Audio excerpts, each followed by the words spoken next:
Mister ladies YouTube channel viewers எல்லாத்துக்கும் வணக்கம். நான் உங்க டாக்டர் நர்மதா. இன்னைக்கு நம்ம பார்க்க போற டாபிக் என்னன்னு பாத்தீங்கன்னா இன்டைஜஷன் அண்ட் கேஸ் ப்ராப்ளம். அதாவது நம்ம சாப்பிட்ட சாப்பாடு சீக்கிரமா டைஜஸ்டா இருக்கும், நமக்கு கேஸ் ப்ராப்ளம் வராம தடுக்கிறதுக்கும் நம்ம சொல்யூஷன் பார்க்க போறோம்.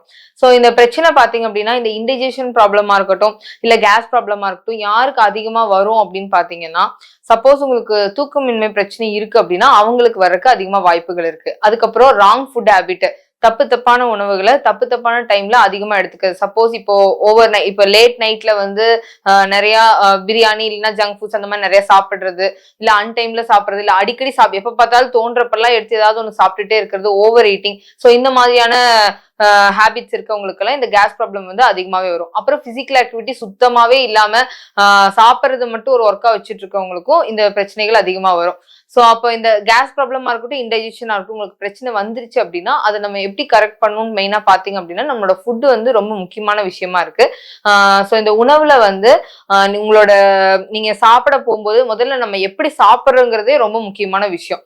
இப்ப நீங்க ஒரு சாப்பாடு சாப்பிட போறீங்க அப்படின்றப்போ மேக்ஸிமம் நிறைய பேர் பாத்தீங்கன்னா ஒண்ணு மொபைல் பார்த்துட்டே சாப்பிடுவாங்க, இல்லைன்னா டிவி பார்த்துட்டே சாப்பிடுவாங்க, இல்ல யாராவது கூட பேசிட்டே சாப்பிடுவாங்க. சோ அதை ஃபர்ஸ்ட் நீங்க அவாய்ட் பண்ணணும். எப்பவுமே சாப்பிடும் போது சாப்பாட்டுல மட்டும்தான் உங்களோட கான்சியஸ் இருக்கணும்.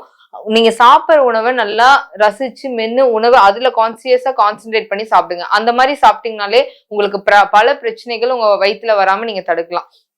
சோ அப்ப நீங்க என்ன பண்ணணும் அப்படின்னா வாயை மூடி மென்னு சாப்பிடணும். சோ எந்த அளவுக்கு நல்லா மென்னு சாப்பிடுறீங்களோ வாயிலே மேக்சிமம் நீங்க டைஜஷன் பண்ணிட்டு அப்புறம் உள்ள அனுப்பிச்சீங்கன்னா உள்ள போய் டைஜஸ்ட் ஆகிறதுக்கு ரொம்ப எஃபெக்டிவா இருக்கும். சோ அப்ப நல்லா வாயை மூடி மென்னு சாப்பிடணும். நம்ம ஏன் வாயை மூடி சாப்பிடணும் அப்படின்னு சொல்றோம்னா, சாப்பிடும் போது பேசிட்டோ இல்ல வேற ஏதாவது பண்ணிட்டு வாயை மவுத் ஓபன் பண்ணி சாப்பிடுறோம் அப்படின்னா அந்த டைம்ல ஏரும் சேர்த்து நம்ம வந்து உள்ள ஸ்வாலோ பண்ணிடுவோம், அதாவது முழுங்கிடுவோம். சோ அப்ப வந்து காத்தும் சேர்த்து உள்ள போகும்போது உங்களுக்கு அது கேஸா மாதிரி இருக்கும். அதுக்கப்புறம் உங்களுக்கு அந்த டைஜஷன்ல தடப்படுறதுக்கு நிறைய வாய்ப்புகள் இருக்கு. சோ அப்ப எப்பவுமே வந்து வாய் மூடி மென்னு சாப்பிடும் போது டைஜஷனும் நல்லா ஆகும், உங்களுக்கு அந்த சாப்பிட்ட ஒரு திருப்தியும் கொஞ்சம் சீக்கிரமா கிடைக்கும். சோ அதனால எப்பவுமே வந்து நல்ல வாயை மூடி மென்னு சாப்பிடுங்க. அப்புறம் சாப்பிடும்போது இன்னொரு முக்கியமான விஷயம் பாத்தீங்கன்னா நிறைய பேர் வந்து தண்ணி இல்லாம சாப்பிடவே மாட்டாங்க, அதுவும் நிறைய தண்ணி குடிச்சுக்கிட்டே இருப்பாங்க. அது வந்து ரொம்ப தப்பான ஹேபிட். சோ எப்பவுமே வந்து அது எதுக்காக அந்த வாட்டர் வந்து ஃபுட் கூட அப்ப கொண்டு வந்தாங்கன்றது தெரியல. பட் ஆனா வந்து அது வந்து நல்லது கிடையாது. எப்பவுமே நீங்க வந்து சாப்பிட போறீங்க அப்படின்னா ஒரு 10 மினிட்ஸ் முன்னாடியே தண்ணி வேணும்னா கொஞ்சம் குடிச்சுக்கோங்க. ஃபுட்டு சாப்பிடும்போது ஃபுட்ல மட்டும் கான்சியஸா சாப்பிட்டீங்க அப்படின்னா உங்களுக்கு அந்த அடைக்கிறதோ இல்ல டக்குன்னு மாட்டிக்கிறது அந்த மாதிரி பிரச்சனைகளே எதுவுமே வராது. சோ அப்ப பொறுமையா தான் நீங்க சாப்பிடுவீங்க. சாப்பிட்டு முடிச்சதுக்கு அப்புறம் ஒரு 10 நிமிஷம் கழிச்சு சுடுதண்ணி குடிங்க. சோ அப்ப அது ரொம்பவே உங்களோட டைஜஷனுக்கும் ஹெல்ப்ஃபுல்லா இருக்கும், உங்களோட மெட்டபாலிசம்க்கும் ரொம்பவே ஹெல்ப்ஃபுல்லா இருக்கும். அப்ப சாப்பிடும்போது இல்ல சப்போஸ் ஏதாவது ஒரு காரமான உணவு சாப்பிடுறீங்க இல்ல தண்ணி தேவைப்படுது அப்படின்னா சிப் பை சிப்பா ஹாட் வாட்டர் எடுத்துக்கலாம். கோல்டு வாட்டர் கம்ப்ளீட்டா அவாய்டு. சோ கோல்டு வாட்டருக்கு நீங்க எடுக்கும்போது உங்களோட இன்டைஜஷனுக்கும் சரி உங்க கேஸ் ப்ராப்ளம்ஸ்க்கும் சரி ரொம்ப அதிகமா ஸ்டிமுலேட் ஆயிரும். சோ அப்ப வந்து சுடுதண்ணி தான் நீங்க சாப்பிடும்போது எடுத்துக்கணும். சாப்பிட்டு முடிச்சு 10 நிமிஷம் கழிச்சு சுடுதண்ணி தான் எடுத்துக்கணும். சோ அப்ப சாப்பிடுறீங்க, சாப்பிட்டு முடிச்சதுக்கு அப்புறம் நம்ம என்ன பண்ணலாம் அப்படின்னு பாத்தீங்கன்னா வஜ்ராசனம். சோ முட்டி போட்டு உட்கார்ந்து செய்வாங்க.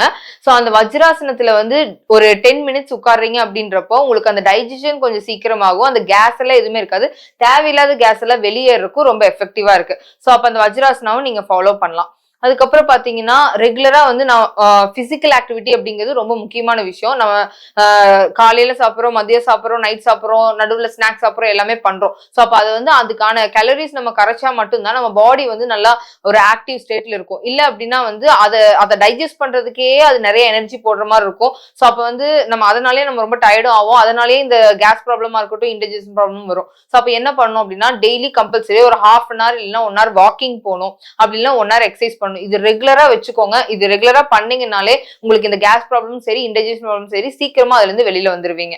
சோ அப்போ அடிக்கடி இப்போ வந்து சில பேத்துக்குலாம் பாத்தீங்கன்னா லைட்டா, அதாவது சப்போஸ் ஒரு மீல்ஸ் கூட, அதாவது நார்மலா நம்ம வீட்டுல சாப்பிடுற சாப்பாடு சாம்பார் கூட ஒரு ஹோட்டல்ல வாங்கி சாப்பிட்டோம்னா உடனே அஜீரண கோளாறு ஆயிரும், இல்ல ஒரு மாதிரி அசிடிட்டி ஆயிரும், இல்ல கேஸ் ஆயிரும். சோ இந்த மாதிரி நிறைய பேர் ரொம்ப கஷ்டப்படுவீங்க.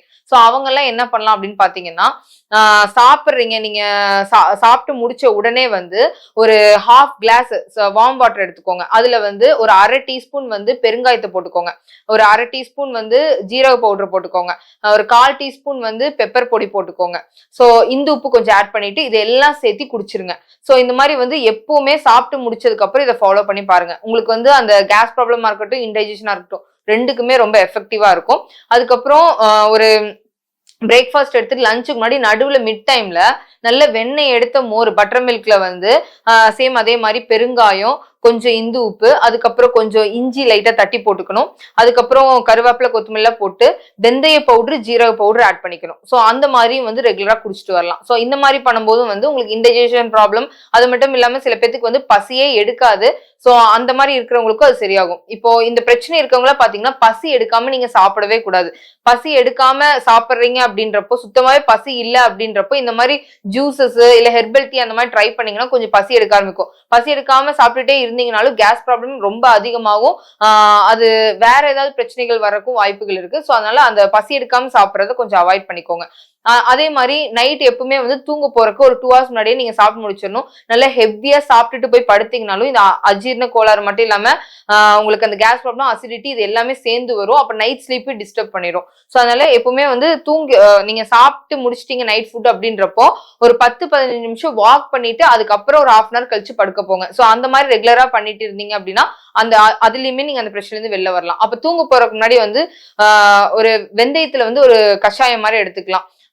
என்ன பண்ணலாம் அப்படின்னா வந்து லைட்டா வெந்தயம், சோம்பு இருக்கு இல்லையா, ஒரு 1/2 ஸ்பூன் சோம்பு, ஒரு 4-5 வெந்தயம் மட்டும் உள்ள போட்டு லைட்டா பாயில் பண்ணிட்டு அது ஒரு கஷாயம் மாதிரி ஒரு 1/2 glass எடுத்து குடிச்சுக்கோங்க. சோ அந்த மாதிரி குடிச்சிட்டு இருக்கும் போது உங்களுக்கு இந்த அஜீரண கோளாறுல இருந்து வெளில வரக்கு ரொம்ப எஃபெக்டிவா இருக்கும். மேக்சிமம் பாத்தீங்கன்னா ஃப்ரூட்ஸ் டெய்லியுமே எடுக்கணும். அதுலயும் சிட்ரஸ் வெரைட்டிஸ் ஆஃப் ஃப்ரூட்ஸ் அதிகமா எடுக்கிறீங்க. அதாவது இந்த நெல்லிக்காய் இருக்கட்டும், ஆரஞ்சு ஜூஸா இருக்கட்டும், சாத்துக்குடி, லெமன் இந்த மாதிரியான ஜூசஸ் எல்லாம் டெய்லி 1 glass எடுத்துக்கிறீங்க அப்படின்றப்போ உங்களுக்கு அந்த அஜீரண கோளாறு சீக்கிரமா ரிலீவ் ஆகும். அதுக்கப்புறம் சாப்பிட்ற சாப்பாட்டுலயே பாத்தீங்கன்னா நார்மலா நீங்க சாப்பிடும்போது ஒரு சாலட் மாதிரி ரா ஆனியன் இருக்கும் இல்லையா, பச்சை வெங்காயம், அதை வந்து கட் பண்ணி அதுல வந்து கொஞ்சம் லெமன் ஜூஸ் பிழிஞ்சு விட்டு அதை வந்து ஒரு சைட் டிஷ் மாதிரி வச்சு சாப்பிடுங்க.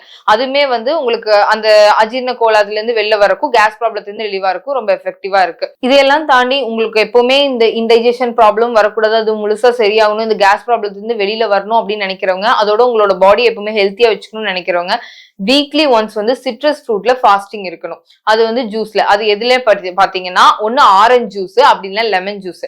அது வந்து அன்னைக்கு ஃபுல் டே வந்து நீங்க வேற எதுவுமே குடிக்க கூடாது. ஆரஞ்சு ஜூஸ் இல்ல லெமன் ஜூஸ்ல ஹனி கலந்து எடுத்துக்கலாம். ஒரு 8 glasses ஆஃப் ஜூஸ் அது 1 டேக்குள்ள குடிச்சிடணும். சோ அந்த மாதிரி கொஞ்சம் டைம் விட்டு ஒரு 1 hour 2 hours once அந்த மாதிரி காலையில இருந்து நைட் வரைக்கும். சோ வாரத்துல ஒரு நாள் அந்த மாதிரி அந்த ஜூஸ்ல ஃபாஸ்டிங் இருங்க. சோ அந்த மாதிரி ஃபாஸ்டிங் இருக்கும்போது என்ன பண்ணலாம்னா முன்னாடி நாள் வந்து நைட் வந்து லைட் ஃபுட்டா எடுத்துக்கணும். லைக் ஒரு கஞ்சி சாதம் அந்த மாதிரி எடுத்துக்கலாம். அடுத்த நாள் ஃபுல் டே ஃபாஸ்டிங். அந்த ஃபாஸ்டிங் பிரேக் பண்றது அதுக்கு அடுத்த நாள் காலையில வந்து திருப்பி அதே மாதிரி கஞ்சி சாதம் எடுத்துக்கலாம். மதியம் வந்து மோர் சாதம் அந்த மாதிரி எடுத்துக்கலாம். நைட்டுல வந்து இட்லி அந்த மாதிரி கொஞ்சம் நார்மலான ஃபுட்டா எடுத்துக்கணும். சோ அந்த மாதிரி ஃபாஸ்டிங்கை பிரேக் பண்ணணும். சோ இந்த மாதிரி ரெகுலரா நீங்க வீக்லி ஒன்ஸ் இருந்துட்டே வர்றீங்க அப்படின்னா உங்க உடம்புல இருக்க உங்களுக்கு எந்த நோயுமே வராம உங்களோட டைஜஷன் நல்லா இம்ப்ரூவ் ஆகி உங்களோட இம்யூனிட்டி பவர் நல்லா ரைஸா இருக்கு, ரொம்பவே எஃபெக்டிவா இருக்கு. சோ இந்த ஃபாஸ்டிங்கும் நீங்க ட்ரை பண்ணி பாருங்க. அதுக்கப்புறம் பாத்தீங்க அப்படின்னா உங்களோட தொப்புள் பகுதியில வந்து இந்த பசுமாட்டு நெய் நல்லா உருக்கினதுக்கு அப்புறமா அந்த நெய்யை வந்து லைட்டா வந்து தொப்புள் பகுதியிலையும் உங்களோட நேவல் ரீஜன்ல அப்ளை பண்ணணும். சோ அந்த மாதிரி நீங்க பண்ணலாம். இல்ல அப்படின்னா கடுகு எண்ணெய் இருக்கு இல்லைங்களா, அதையுமே வந்து உங்களோட தொப்புள் பகுதியும் அடிவயிற்று பகுதியில அப்ளை பண்ணலாம். சோ அந்த மாதிரி பண்ணும்போது உங்களுக்கு அந்த கேஸ் ரிலேட்டட் பெயின் ஏதாவது இருந்துச்சுனாலும் அதை ரெடியூஸ் பண்றதுக்கு ரொம்ப எஃபெக்டிவா இருக்கு. அப்புறம் நார்மலா பாத்தீங்கன்னா ஒரு காட்டன் டவல் எடுத்து பச்சை தண்ணியில நினைச்சு நல்லா பிழிஞ்சிட்டு உங்களோட வயிற்றுல இருந்து இடுப்பு வரைக்கும் சைட்ல வரைக்கும் வர மாதிரி போட்டுட்டு ஒரு 1/2 hour கழிச்சு எடுத்துடலாம். சோ இந்த மாதிரி பண்ணும்போது உள்ள சர்க்குலேஷன் இன்க்ரீஸ் ஆகிறதோட உங்களுக்கு இந்த மந்தத்தன்மையா இருக்கு, ரொம்ப பிளாட்டிங்கா இருக்குன்னா அதை நல்லா கம்மி பண்ணி வயிறு வந்து ஒரு மாதிரி சில பேருக்கு பாத்தீங்கன்னா ஒரு புஷ்ஷுன்னே இருக்கும், அதெல்லாம் கம்மியாகி நல்லா ஸ்டிஃபா இருக்கிறதுக்கும் ரொம்ப ஹெல்ப்ஃபுல்லா இருக்கு. சோ அவங்களும் வந்து இந்த விஷயங்கள் ஃபாலோ பண்ணலாம். வாரத்துக்கு ஒரு நாள் எண்ணெய் தேய்ச்சி குளிக்கிறத கம்பல்சரியா ஃபாலோ பண்ணுங்க, அதுவுமே ரொம்ப எஃபெக்டிவா இருக்கும். நார்மலா நீங்க வந்து தேங்காய் எண்ணெய் இல்ல விளக்கெண்ணெயில அதை யூஸ் பண்ணிக்கலாம். பாடி ஃபுல்லாவும் சரி தலைக்கும் சரி நல்லா எண்ணெய் தேய்ச்சி நல்லா சுடுதண்ணில குளிக்கணும். சோ இந்த மாதிரி நீங்க ஃபாலோ பண்ணி பாருங்க. வாக்கிங் கம்பல்சரியா போங்க, எக்ஸசைஸ் பண்ணுங்க, நான் சொன்ன இந்த ஃபுட் எல்லாமே ஃபாலோ பண்ணுங்க. சோ இது எல்லாமே ஃபாலோ பண்ணும்போது கம்ப்ளீட்டா நீங்க இந்த விஷயத்துல இருந்து வெளியில வரலாம். எப்பவுமே வந்து நல்லா உங்க பாடியை ஃபிட்டா வச்சுக்கலாம். அஜீரண கோளாறு கேஸ் பிரச்சனை இருக்கவங்க பாத்தீங்கன்னா எப்பவுமே வந்து உங்களோட நாடி வந்து சூரிய நாடி ஆக்டிவேட்டா இருந்தா ரொம்பவே ஹெல்ப்ஃபுல்லா இருக்கும். சோ அதுக்கு என்ன பண்ணலாம் அப்படின்னு பாத்தீங்கன்னா சூரிய பேதனா பிராணாயாமம் பிராக்டிஸ் பண்ணுங்க. சோ அது எப்படி பண்ணணும் அப்படின்னு பாத்தீங்கன்னா உங்களோட லெஃப்ட் ஹேண்ட்ல வந்து கை சின்முத்ரால வச்சுக்கோங்க. ரைட் ஹேண்ட்ல வந்து நாசிகர முத்ரா, அதாவது index and middle finger close பண்ணிட்டு மீதி ஃபிங்கர்ஸ் எல்லாம் ஓப்பன்ல இருக்கணும். இப்போ உங்களோட லெஃப்ட் சைட்ல ஃபுல்லா க்ளோஸ் பண்ணிட்டு ரைட் சைட்ல மட்டும் மூச்சு இழுத்து ரைட் சைட்ல மட்டும் மூச்சு விடணும். சோ இந்த மாதிரி வந்து ஒரு 10 to 15 டைம்ஸ் பிராக்டிஸ் பண்ணணும். சோ இந்த மாதிரி பண்ணீங்க அப்படின்னா உங்களுக்கு நல்லா உங்களோட மெட்டபாலிசம் இம்ப்ரூவ் பண்ண, உங்களோட டைஜஷன் நல்லா இம்ப்ரூவ் பண்ண, உங்களுக்கு கேஸ் ப்ராப்ளம் இருந்து வெளியில வரக்கு ரொம்பவே எஃபெக்டிவா இருக்கு. சோ அதனால இந்த பிரச்சனை இருக்கவங்க இதை நல்லா ஃபாலோ பண்ணுங்க. இதே மாதிரி இன்னொரு பதிவுல நிறைய பேசலாம். எல்லாத்துக்கும் நன்றி, வணக்கம்.